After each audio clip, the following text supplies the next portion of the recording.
Hi, Scout Orland of Cinema Magazine. For all you Outlander fans, you're about to get a little insight into the new season. We have the star of the show, Caitriona Balfe. First of all, congratulations on the show. Thank you. What I love about this is every time we're kind of taken to a new location, there's something different that we get to experience. It's not repetitious. Introduce us a little bit to this new season. Wow, well, this season is very different. I mean, we meet this family and they are immigrants in America, and they are, this season is very much about home and finding a new home, settling down. Of course, there's a lot of trials and tribulations because it's Outlander and it's never smooth sailing, but I think we get to explore such different sides of all the characters this season, Claire especially. It's a much more, I guess, nurturing and quieter side of Claire than I think we've seen before.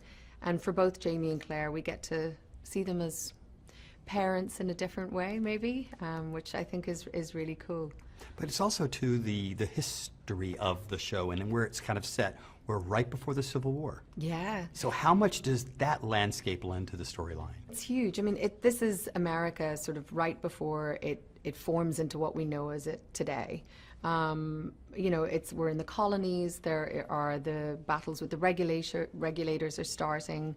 It's where a lot of people are settling. You know, so many Scottish people came over and became settlers in North Carolina and the Appalachian Mountains and the Smokies and around that area.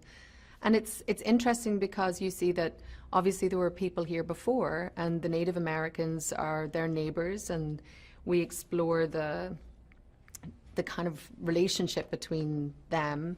Obviously, we meet Aunt Jocasta, who has a plantation, and it's also the time of slavery. So there's a lot of stuff that we're touching on in this season that has ripple effects in what's going on today. And that was really interesting for us as non-Americans to explore that time in American history. It's really fascinating. Over the course of these myriad of seasons, you've also had the opportunity to kind of showcase different types of fashion.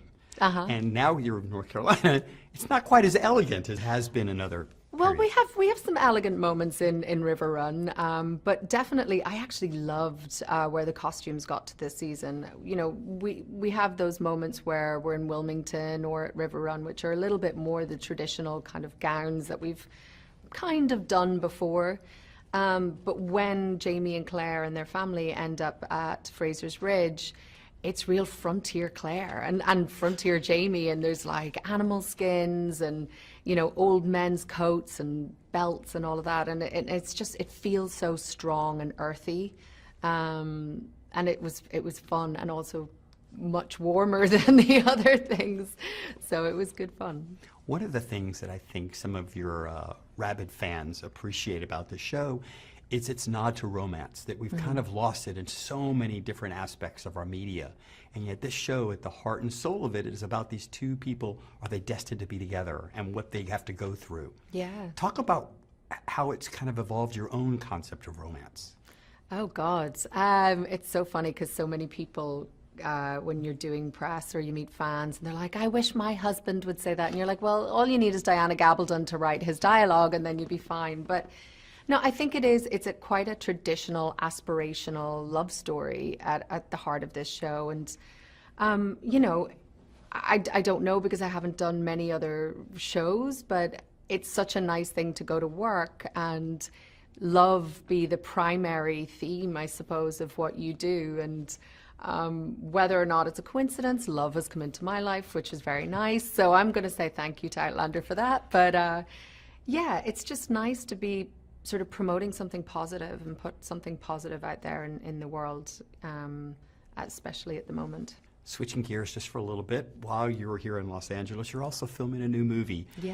Sadly, you have to work with two young novice actors, Christian Bale and Matt I mean, Damon. It it's must be struggle. horrible for you. Talk a little bit about what excited you about that project, that you wanted to kind of expand and work on that.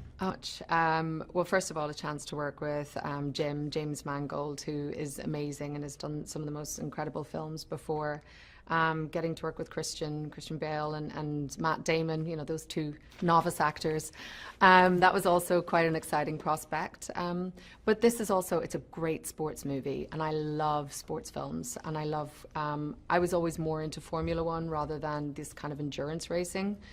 But it's been fascinating learning all about Le Mans But my part of this film is this beautiful family relationship and the sacrifices families have to make when somebody goes out and puts their life on the line every day. And in this instance, it's car racing. But as we know, that happens with so many professions and sports. So it's a fantastically written script, first of all. But it's a beautiful film and it's a beautiful family dynamic that we're exploring. And it's also got really, really cool cars in really, really cool sets. So I'm really excited about it, and it's just been such a nice difference as well to what I do for my day job. So it's been great. Well, like the danger aspect as an entertainment journalist. Yeah, you know, you It's put tough your out life there. on the line every day, Scott. Thank you, Caitriona. Somebody gets it. It's always such a pleasure. Congratulations, and this is Scott Orland. Until next time.